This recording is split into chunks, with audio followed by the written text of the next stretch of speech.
Here's my transformation after learning how to work out like a bodyweight bodybuilder. Hey everyone, Daniel Vadnal here for Fitness FAQs. Here's 5 reasons why you're not building muscle with calisthenics. Doing only compound calisthenics is flawed for building muscle. I used to be a compound exercise zealot when I first started working out. Doing anything other than pull-ups, push-ups, dips, and rows was seen as a waste of time. I was brought up in the early days of calisthenics thinking that compounds are all you need to build physique and strength. After several years of following this compound dogma, it was clear that I wasn't getting the arm growth I wanted. It's impossible to exhaust all of the muscles in our body equally in multi-joint movements. With compound exercise, there's always going to be muscles which are fatigued before the rest, resulting in good growth in some areas and poor growth in others. I found myself doing tons of pull-ups to grow my biceps, tons of dips to grow my triceps. I'd get exhausted from doing just compounds. My back and chest look good, but I never reached my muscle building potential elsewhere. If you choose to do only calisthenics, please isolate to bring up lagging body parts. If you're struggling with arm size, it's not rocket science. Isolate. Doing bicep curls and tricep extensions will transform your physique if you've only ever done compounds. I found my arms getting bigger and bigger without too much extra effort when isolating. By doing just a few sets of arm isolation, this greater weekly volume is guaranteed to make a difference. It is possible to isolate muscles using calisthenics with some creativity. With bodyweight bodybuilding, keep in mind the core demands are greater because you've got to stabilize throughout the movement. You'll need a pair of gymnastics rings to expand your exercise variety when it comes to targeting specific muscles. By adding isolation alongside your compounds, expect your physique to become well-rounded with calisthenics. Bodyweight exercise isn't optimal for building muscle long term. The problem is with time, most people outgrow the exercises with their body weight alone. Just look at how the jack guys in New York train. They're achieving crazy physiques by just doing bodyweight exercises for tons of reps. Granted, they tend to do multiple hour workouts to get enough volume to exhaust their muscles. The insane pump is likely making them look bigger on camera, which skews our standards. This isn't to say you can't build muscle with high reps. It's just inefficient and miserable compared to moderate reps. The lactic acid which comes from a set of 30 push-ups feels disgusting. These metabolic byproducts impede your mental and physical drive to continue pushing to the limit with 30+ rep sets. Most people don't enjoy training with high reps and they're just not going to push themselves hard enough. Also, the average person doesn't have good enough cardio to handle high rep sets, being limited by the lungs instead of the muscles. When you can't breathe and get that painful lactic acid, most people give up before they should. The science suggests when training with high reps, it becomes even more important to train close to failure. When doing, say, 30+ reps, intensity relative to failure, especially for bodybuilding, really matters. Now, if you're leaving 3+ reps on bodyweight exercises, the intensity relative to failure is poor. That's the reason why you're not building muscle with calisthenics. If you don't want to spend all day doing reps, just add weight. Weighted calisthenics is the answer for building an incredible upper body. Here's how to effectively overload the key compound bodyweight exercises. You'll need a dip belt with plates, or you can just add weight to a backpack. The vertical plane for pulling includes chin-ups and pull-ups for your back and biceps. The vertical plane for pushing includes dips and pike push-ups for your chest and shoulders. The horizontal plane consists of the inverted row and push-up to hit the pulling and pushing muscles respectively. These movements are comprehensive for targeting the entire upper body with weighted calisthenics. Thanks to going heavier, you can now challenge yourself in the entire bodybuilding rep range. You can do sets of 5 by going heavier to build strength and muscle simultaneously. You can do the classic 8 to 15 reps with moderate weights for max efficiency. The choice is yours. The benefit of weighted calisthenics for bodybuilding is you're using full range of motion and the intensity can be increased for life. All that's left for you to do is to progress the basics and stay the course. Hybrid training is when calisthenics and weights are combined. In order to reach your full genetic potential, hit the gym too. By using free weights, cables, and machines, the exercise options are endless. You can effectively target every single muscle in your body. Lateral raises for side delts is an example for shoulders. Incline bench press to target the upper chest for a bigger upper shelf. Deadlifts to overload our spinal erectors for complete back aesthetics. Here's how to mix calisthenics and weights in your workout program. Do calisthenics for all your compounds and weights for isolation. A pull day would be front lever, pull-ups, inverted rows, and finishing with dumbbell curls. This method works great because it adds size without impeding your calisthenics recovery. Number 2, mix calisthenics and weights in every workout. A push day would be dips, barbell overhead press, incline bench press, and push-ups. By mixing calisthenics and weights in one workout, you're more able to evenly progress in both domains. Option 3 is alternating between a calisthenics and a weights workout. If you train upper body 4 times a week, 2 workouts are calisthenics only and the other 2 are weights only. The advantage of this setup is you can dedicate 100% of your focus to either calisthenics or weights. You've also got something to look forward to in the next workout. Lastly, you can start with weights and finish with calisthenics each workout. A leg day would be hack squats, RDLs, sissy squats, and Nordic hamstring curls. Starting with weights for pure overload, finishing with calisthenics because just your body weight is going to be harder due to already lifting.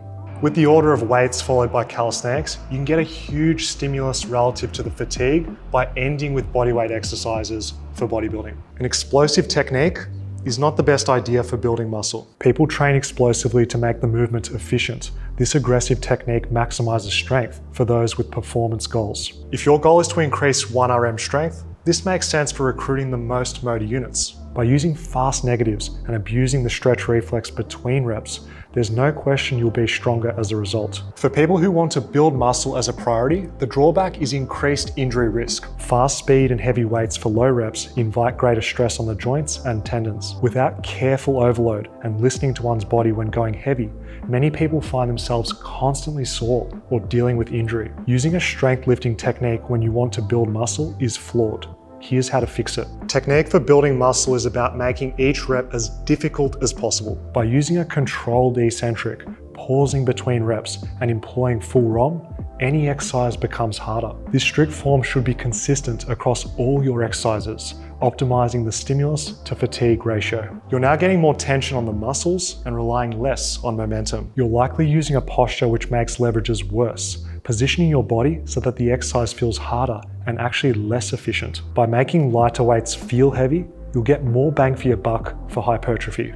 Nobody cares how heavy you're lifting for building muscle. Your body doesn't even care. Technique and effort relative to failure does matter. The weight lifted is just a tool to challenge yourself in the 5 to 30-ish rep range. Expect your performance to be much lower when using super strict bodybuilding techniques compared to normal. Choosing a training technique in accordance with the goal of muscle growth can't be highlighted enough. Look at how the best bodybuilders work out and apply that to calisthenics. Instead of lifting heavy for the sake of it, find the sweet spot of difficulty where you can experience a muscle pump and get a bit sore. Doing random workouts guarantees you won't build muscle.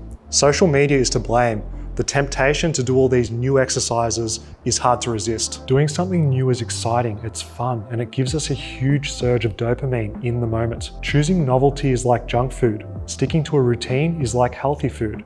We're trading short-term pleasure with novelty over long-term progress with routine. The idea of muscle confusion by changing exercises all the time is outdated. Getting sore muscles from a new exercise doesn't mean your workouts are productive for muscle growth. It pains me to see consistent, hard-working people shortchange their results with constant variety. The truth is, most people can't stick to a workout routine because they lack discipline. It takes restraint to avoid distraction, self-awareness to delay gratification, and clear goal setting to stay the course. Progressive overload is the answer for building muscle with calisthenics. By having a workout routine that you follow for 6 to 12 weeks, you leave room to make real progress. Keeping a workout log is the biggest muscle building hack. By having objective numbers, facts about your workouts, you are given something real to beat in the next workout. By writing down your exact sets, reps, and weights for each workout, I guarantee you'll build more muscle. It doesn't matter if you track your workouts on a phone app or write it down on paper old school.